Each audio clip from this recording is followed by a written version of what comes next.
1978 Art Center was established approximately 15 years ago. Yeah. The building was originally the studio of a well-known potter or a ceramist in the area, Miss June Cater. She donated the building to the city of Maplewood with the stipulation that it would be used to bring in the community, to generate arts, just a whole well-rounded commitment to the arts. I didn't think that would do me much good.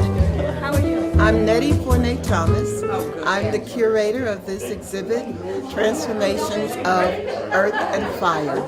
I'm on the board at 1978 Art Center, and this exhibit came about because of these fantastic ceramic artists that I know. This has been a wonderful exhibit, nice turnout, and a tribute to what a mastery of ceramics produces.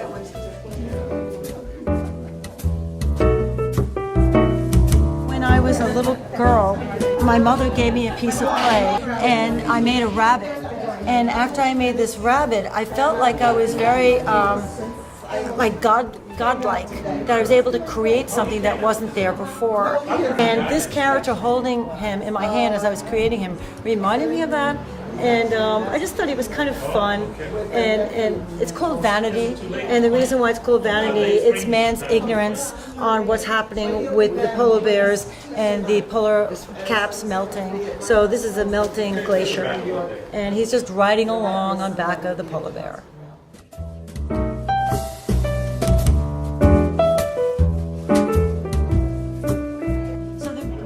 Go about making these. People think they're made out of molds, but they're not. They're one of a kind.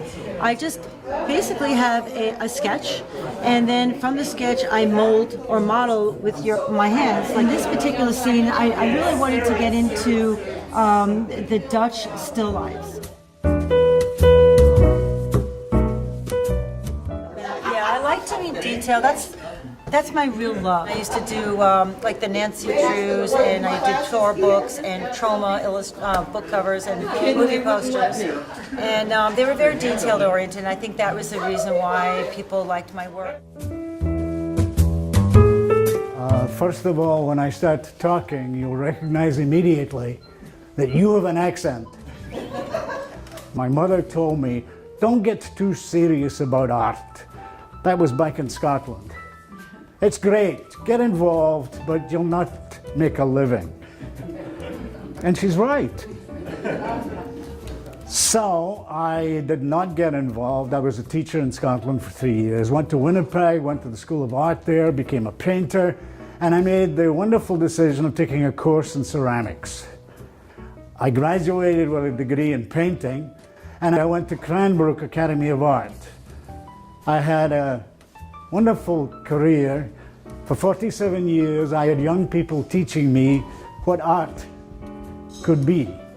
Clearly, my job was to connect the people who were my students, and they were of all ages, not to my philosophy, because that would be a dam stopping that wonderful flow of their imagination and their personal poetry. My job was to jog them into the recognition that they have to search for their own poetry.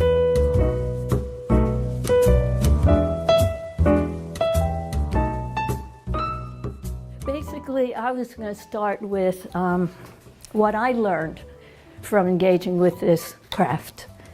And it's the same lesson that we learn in living life, is that we can put our passion, our intent, our enthusiasm into our efforts, but at a certain point, we have to give it over to something else. We don't have that kind of control.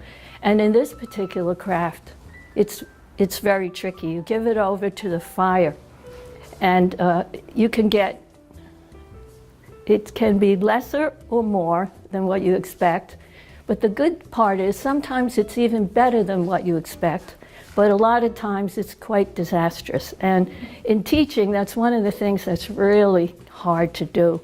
Someone has taken the class for the first time, made something they love. they glaze it, and it comes out pretty bad, you know, because you have to learn how to handle glazes, how thick, whatever. So this lesson continues to have to be learned over and over and over again, that I can put my best efforts, my enthusiasm, my passion into my work, but then I have to give it over into the fire. My name is Zawacki, and for me, my painting and my pottery are two completely separate approaches. With the pottery, I'm concerned more with form and texture, and with the painting, I'm a colorist, so I work with really bright, pure, vibrant colors on my painting. Actually, for me, the Asian aesthetic and the Southwestern aesthetic are the most important thing to me. Less is more. I don't work with a lot of detail, and since I too, as with Carol, am more or less self-taught with the ceramics, I try to allow the material to kind of dictate what the finished product is in terms of the firing process and also the glazing process. I was never really into glazing very much, so all of my pieces are more textural, and I just use the glazes as an accent to the natural qualities of the clay. I was again honored that you don't often get a ceramic show where you have the most incredible artists along, you know, with you in the show that you're privileged to be with and privileged to know.